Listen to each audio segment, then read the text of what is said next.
जयान्धक दैत्य विशोक हरे जयान्धक दैत्य विशोक हरे जयान्धक दैत्य विशोक हरे जय भगवती देवी नमो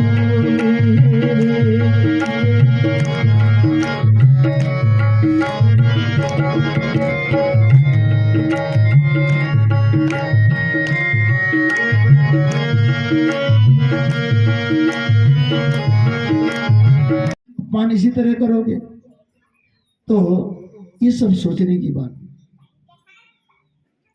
ये चिंतनीय बात है। तो गौ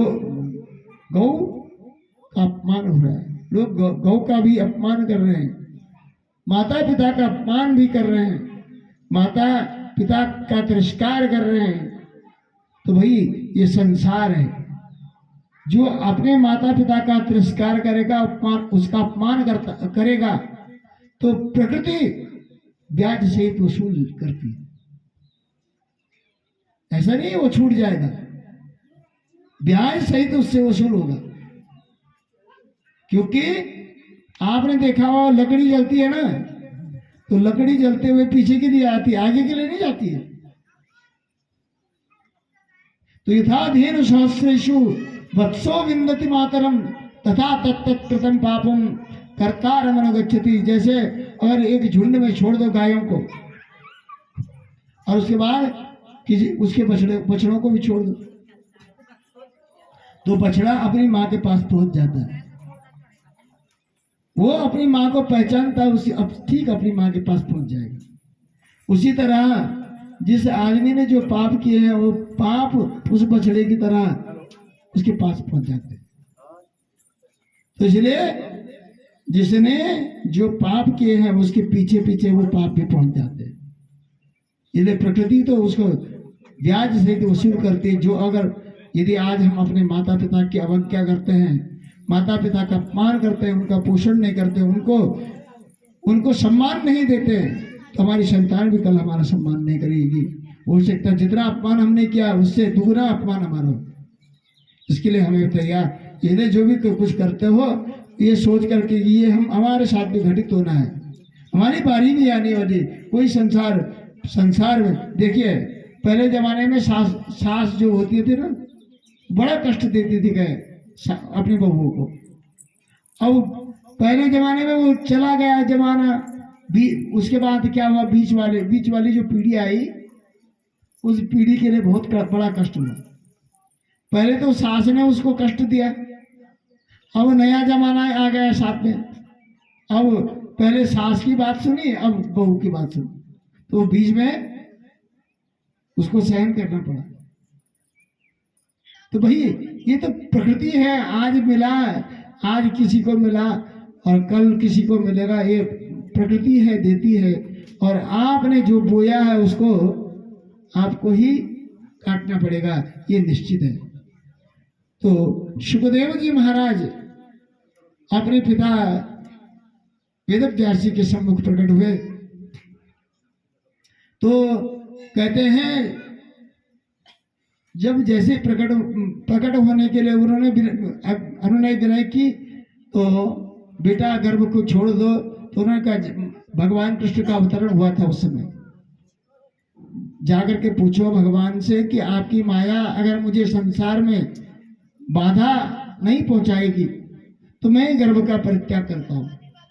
क्योंकि गर्भ में भगवान का स्मरण होता है, संसार में आकर के भगवान को बुलाया जाता है। तो भगवान कृष्ण के पास वेदव्यास जी ने अपना एक शिष्य भेजा और अपने पुत्र का समाचार दिया, उसके मंतव्य को प्रकट करवाया। भगवान कृष्ण ने कहा वेदव्यास जी, भले ही आप मेरी माया के वशीभूत हो, परंतु आपका पुत्र मेरी माया के संस्पर्श से भी दूर रहेगा। मेरी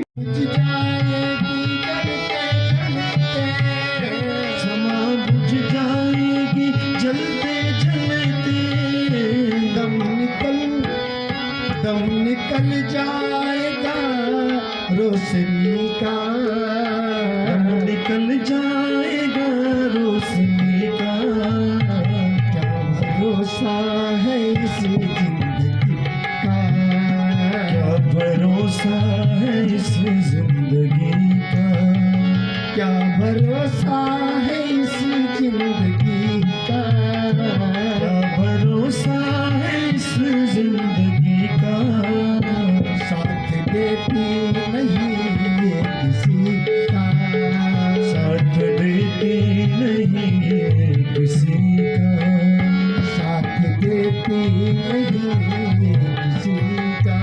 हम करने के लिए प्रयास करें। अच्छे काम का यदि संकल्प किया है उस अच्छे काम को जीवन में कर डालें। अरे गुरुजी अगर मेरे काम से अप्रसन्न भी हो जाए, परंतु मुझे जिस काम के लिए मैंने सारी यज्ञ की वस्तुएं तैयार की हैं उस काम को तो मुझे करना ही है। इसलिए राजा निमि ने दूसरे को अपना यज्ञ का आचार्य बना करके यज्ञ संपन्न करवाया, और यज्ञ संपन्न करवाने के बाद बड़े आनंद से अपने राज्य का शासन करने के लगे राजा निमि। इधर गुरुदेव वशिष्ठ जी जब 1 साल व्यतीत हुआ, 1 साल के बाद इंद्र का यज्ञ संपन्न करके और वहां से दक्षिणा लेकर के जब वापस आए, राजा निमि को कहा महाराज हे राजन यज्ञ की व्यवस्था करो, मैं आ गया हूँ और यज्ञ प्रारंभ करते हैं। कहा गुरुदेव मुझे क्षमा करें, मैंने जो यज्ञ आपसे निवेदन किया था जिस यज्ञ के लिए वो आपके हाथ से नहीं, मैंने सोचा कि भाई हो सकता है मेरा शरीर मेरा साथ दे कि न दे। 1 साल की बात थी, इस शरीर का कोई भरोसा नहीं था, इसलिए ऐसा जान करके शरीर को अनित्य मान करके और कर्म को नित्य मान करके सत्कर्म जीवन में करना चाहिए, इस बात को मान करके मैंने और यज्ञ का जो संकल्प था वो पूर्ण कर दिया और दूसरे को यज्ञ का आचार्य बनाया, उनके हाथों से मैंने यज्ञ पूर्ण कर दिया। तो राजा निमि की बात को सुन करके वशिष्ठ जी को बड़ा क्रोध आया। अरे अपने को बहुत बड़ा पंडित समझता है, जब मैं तुम्हारा एक कुलगुरु हूँ और मैंने तुम्हें कह दिया था कि 1 साल बाद आऊंगा, तो गुरु की बात पर विश्वास होना चाहिए कि 1 साल तक तेरा कुछ बिगड़ने वाला नहीं। परंतु तुमने अपने गुरु की बात पर विश्वास नहीं किया और अपने को स्वयं पंडित घोषित कर दिया, इसलिए क्या सीधे साफ दे दिया कि तुम्हारा ये शरीर जो है पतित हो जाए, गिर जाए, तुम्हारा शरीर नष्ट हो जाए। तो राजा ने मेरे को भी लगा गुरुजी ने तो बिना अपराध के मैंने ऐसा कौन सा काम कर दिया। मैंने गुरुजी का काम एक ही खराब किया कि गुरुजी को जो दक्षिणा मिलनी थी वो दक्षिणा गुरुजी को नहीं मिली, किसी दूसरे को मिली। परंतु मैंने अपना काम तो किया ना जो मुझे करना चाहिए था, और इसके लिए इतना बड़ा तो मुझे इतना छोटे अपराध का इतना बड़ा दंड दे दिया गुरुजी ने कि कह दिया कि जा तेरा शरीर पतित हो जाए, तेरे प्राण निकल जाए, तो शरीर हीन हो जाए। तो यजमान भी काम कम था, उसने भी कहा गुरुजी अगर आपने मुझे शाप दिया, मैं भी आपको शाप देता हूं कि आपका भी शरीर पतित हो जाए। तो दोनों के शरीर वायु में प्रलीन हो गए। कुछ समय के बाद अब वशिष्ठ जी ने सोचा देखो हम दोनों का फायदा कुछ नहीं। वशिष्ठ जी ने निमि को कहा राजन अब देखो मैं तुमसे प्रसन्न हूं, मेरी भूल के कारण मैंने तुम्हें भूलवश शाप दे दिया। अब तुम ये बताओ कि मैं तुम्हें तुम्हारा शरीर देना चाहता हूं। उन्होंने कहा महाराज अब मुझे शरीर की आवश्यकता नहीं है, मैं शरीर से मोह नहीं करता हूं।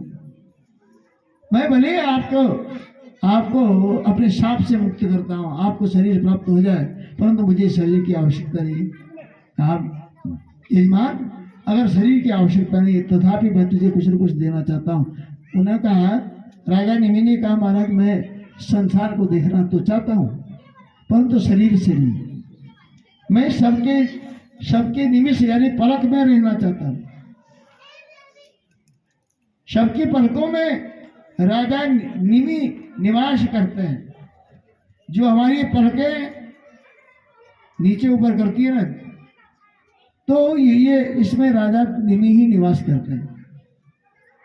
और अपलक अगर हम कभी देखते हैं तो राजा निमि उस दृश्य को अपने अंदर समाविष्ट करते हैं।